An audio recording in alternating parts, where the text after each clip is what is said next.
Perkenalkan, nama saya Roziman, NPM 163402001, kelas 6A, mata kuliah Manajemen Lingkungan dan SDA.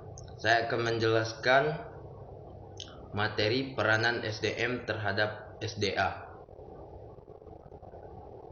yang berjudul Peranan Sumber Daya Manusia dan Sumber Daya Alam terhadap Pembangunan Ekonomi. Selain faktor modal dan kemajuan teknologi, adapun faktor sumber daya alam dan sumber daya manusia sangat menentukan keberhasilan pembangunan ekonomi suatu negara. Sumber daya alam yang dimiliki suatu negara merupakan anugerah yang disyukuri, sebab tidak semua negara memiliki kekayaan sumber daya alam yang melimpah dan lengkap. Sumber daya alam seperti hutan dengan segala isinya, hasil pertambangan, sudah sewajarnya digunakan untuk kepentingan dan kemakmuran masyarakat. Dalam konsep pembangunan yang berkelanjutan, sumber daya alam yang memiliki nilai ekonomis tinggi hendaknya tidak dieksploitasi berlebihan, sebab keberadaannya perlu dipikirkan untuk generasi yang akan datang. Jangan sampai hasil hutan dijarah habis sehingga mengakibatkan hutan gundul dan pada gilirannya dapat menyebabkan banjir, tanah longsor, abrasi, dan lain-lain. Oleh karena itu, pengelolaan sumber daya alam haruslah dilakukan secara bertanggung jawab. Artinya, harus dilakukan secara bijaksana untuk melestarikan persediaan sumber daya alam tersebut, sehingga generasi sekarang dan mendatang dapat menikmati pengelolaan sumber daya alam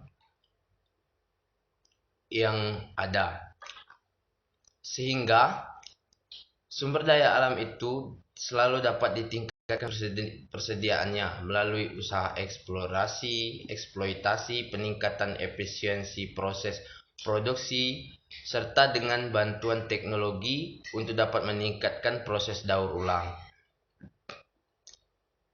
Hal tersebut di atas, dalam pengelolaan sumber daya alam diperlukan suatu kebijakan yang bertanggung jawab.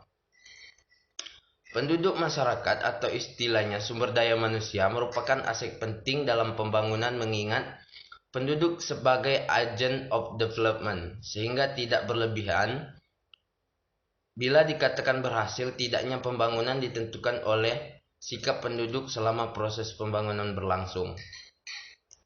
Sumber daya manusia sebagai agent of development, pelaksana dan penentu berhasil tidaknya pembangunan sumber daya manusia merupakan faktor produksi dalam proses pembangunan, sehingga bentuk dan sistem yang ada merupakan produk dari sumber daya manusia yang dimiliki.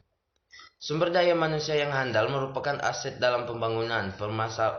Permasalahan muncul apabila sumber daya manusia yang dimiliki sangat terbatas dengan kualitas yang sangat rendah. Di negara yang sedang berkembang, pada umumnya sumber daya manusia yang dimiliki melimpah dengan kualitas yang rendah. Dengan kondisi seperti ini jelas sangat menghambat proses pembangunan. Oleh karena itu, perlu adanya manajemen sumber daya manusia yang baik. Manusia merupakan sumber daya yang paling penting bagi suatu organisasi dalam usaha. Untuk mencapai tujuannya, berapapun sempurnanya aspek teknologi dan keuangan, tanpa didukung oleh manusianya, maka tujuan organisasi akan sulit dicapai. Atas dasar itulah, maka faktor sumber daya manusia perlu dibina dan dikembangkan. Untuk meningkatkan kualitas sumber daya manusianya, maka diperlukan suatu strategi pembangunan sumber daya manusia. Salah satu strategi pengembangan sumber daya manusia, baik itu perusahaan atau pemerintahan, adalah pengembangan sistem pendidikan dan pelatihan yang sesuai. Guna mencapai sumber daya manusia yang berkualitas, maka dibutuhkan beberapa upaya. Di antaranya adalah melakukan pengembangan sumber daya manusia. Beberapa upaya untuk mengembangkan sumber daya manusia di antaranya adalah terdapatnya pendidikan yang diorganisasikan secara formal pada tingkat dasar, menengah, dan pendidikan pada tingkat tinggi. Memanfaatkan dari adanya pendidikan bagi pembangunan ekonomi bagi suatu bangsa secara umum dapat menciptakan karena adanya peningkatan pengetahuan dan keahlian dan tersedianya kesempatan kerja yang lebih luas.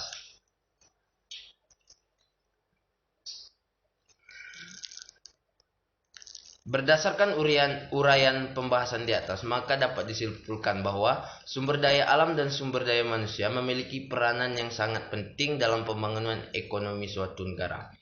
Demikianlah materi dari saya. Sekian, terima kasih.